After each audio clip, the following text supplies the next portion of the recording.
Hey everyone, welcome back to YouTube channel Klasi 2018 Faculty of Law Christian University of Indonesia. So, kali ini kembali lagi saya Justice Tadokdatu sebagai member dari Klasi 2018 akan kembali menyampaikan dan mempresentasikan tentang jenis-jenis lembaga keuangan berkembang, di mana vlog saya kali ini menjadi part 4 dari jenis-jenis lembaga keuangan berkembang, di mana pada saat kali ini saya akan menjelaskan tentang jenis lembaga keuangan bukan bank Indonesia, yaitu pasar uang. Mau tahu apa itu pasar uang dan bagaimana fungsinya untuk dapat membantu perekonomian di Indonesia? Stay tune di video kali ini ya. Jangan kemana-mana guys. See you. What's up? Thank you ya buat kalian semua yang tetap setia untuk nonton video vlog saya kali ini. So, tanpa memperpanjang waktu kita lagi, mari kita sama-sama mengetahui apa itu pasar uang. Nah, pasar uang itu yaitu suatu pasar yang menjual instrumen keuangan berjangka, dimana maksud dari berjangka ini adalah pasar uang mempunyai instrumen dengan jangka pendek, dimana jangka waktu itu seringkali tidak lebih dari 1 tahun, menjadikan kemudahan pada perdagangan. Nah, pasar uang juga dapat disebut dengan pasar kredit jangka pendek. Nah, maka dari itu, karena pasar uang mempunyai jangka waktu yang umumnya cuma setahun ini, maka pasar uang disebut dengan pasar kredit jangka pendek. Nah, pengertian lain dari pasar uang atau money market yaitu suatu tempat atau badan bertemunya pemilik dana atau funder dengan calon konsumen atau customer, baik bertemu dengan langsung ataupun melalui perantara atau broker. Pada transaksi suatu pemitraan atau penawaran atau demand atau supply kepada sejumlah dana atau surat berharga jangka pendek di bawah 270 hari.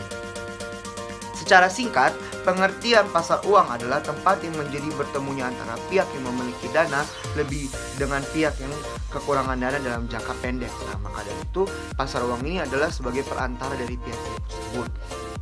Nah, sedangkan menurut Panji Anaraga dan Puji Pakarti, pasar uang adalah suatu tempat pertemuan abstrak di mana para pemilik dana jangka pendek dapat menawarkan kepada calon pemakai yang membutuhkannya, baik secara langsung maupun melalui perantara.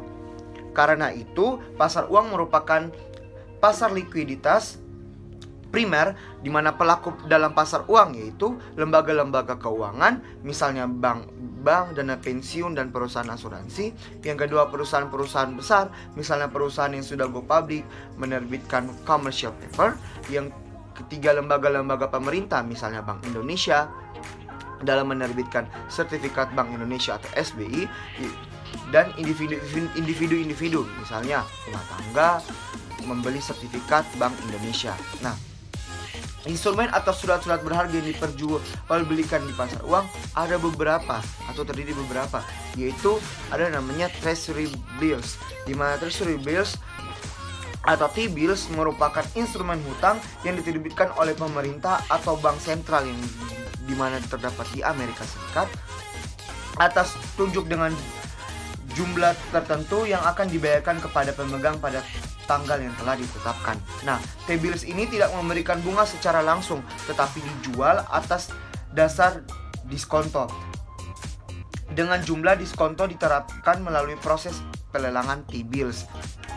Tidak dimanfaatkan sebagai investasi bagi lembaga keuangan maupun perusahaan non-keuangan yang memiliki kelebihan dana. Dengan penempatan kelebihan dana tersebut, di samping memperoleh penghasilan atau bunga, juga sebagai cadangan likuiditas. Sebagai sarana investasi, instrumen pasar uang ini mempunyai berbagai kelebihan, yaitu yang pertama, tidak berisiko karena diterbitkannya oleh lembaga pemerintah atau bank sentral. Yang kedua, mempunyai pasar sekunder sehingga mudah diperjualbelikan. Yang ketiga, kemungkinan terjadi kerugian apabila investor menjual surat berharga ini untuk memenuhi kebutuhan likuiditasnya adalah sangat kecil.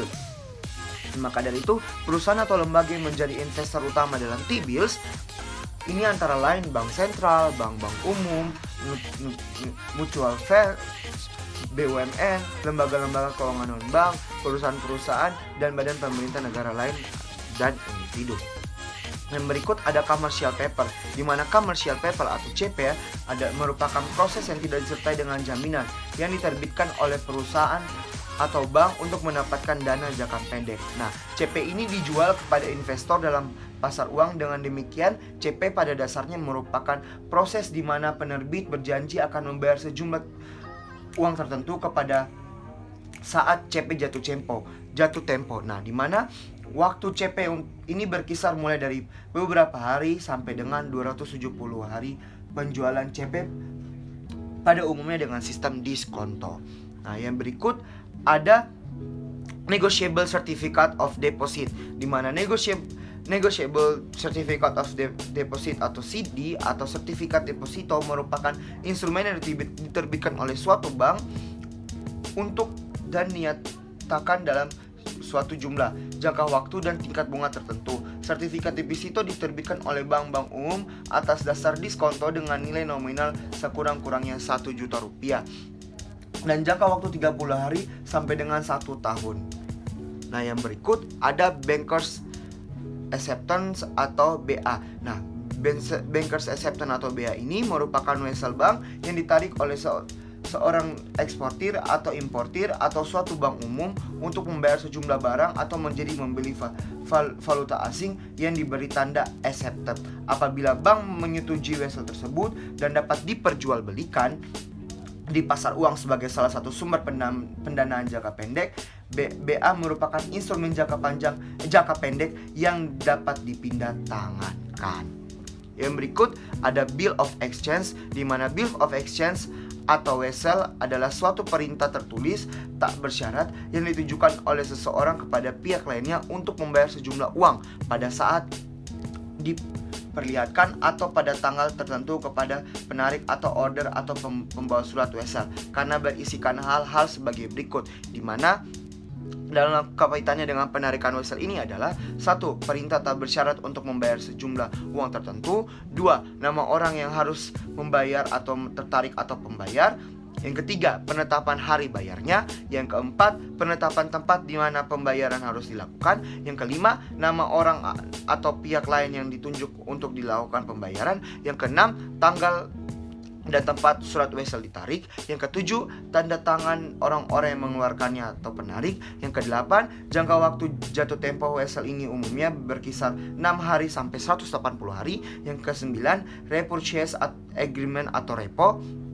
Nah, di mana repo ini merupakan transaksi jual beli surat berharga disertai dengan perjanjian bahwa penjual akan membeli kembali surat-surat berkuasa yang telah dijual tersebut pada tanggal dengan harga yang ditetapkan lebih dahulu. Surat berharga yang sering digunakan untuk transaksi repo adalah surat berharga yang dapat diperjualbelikan secara diskonto, misalnya SBI, SPBU, CD, dan T-bills.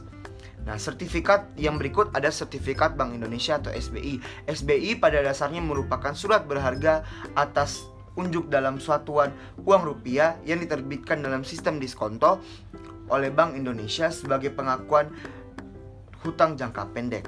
Yang berikut ada surat berharga pasar uang atau SBPU, di mana SBPU adalah surat-surat berharga berjangka pendek yang dapat diperjualbelikan secara diskonto dengan Bank Indonesia atau lembaga diskonto yang ditunjuk oleh BI, di mana SPBU berfungsi sebagai piranti pasar uang dan juga merupakan instrumen operasi pasar terbuka dalam rangka ekspansi moneter oleh Bank Indonesia dengan menetapkan tingkat diskonto SPBU. Ditinjau dari jenis transaksi dan markatnya, SPBU dapat dibagi sebagai berikut. Yang pertama, surat sanggup atau accept atau promise dapat berupa surat sanggup yang diterbitkan oleh nasabah dalam rangka penerimaan kredit dari bank untuk membiayai kegiatan tertentu. Yang kedua, ada surat sanggup yang diterbitkan oleh bank dalam rangka pinjaman atau bank. Yang berikut ada surat wesel dapat berupa surat wesel yang ditarik oleh suatu pihak dan diaksep oleh pihak lain dalam rangka transaksi, di mana kredit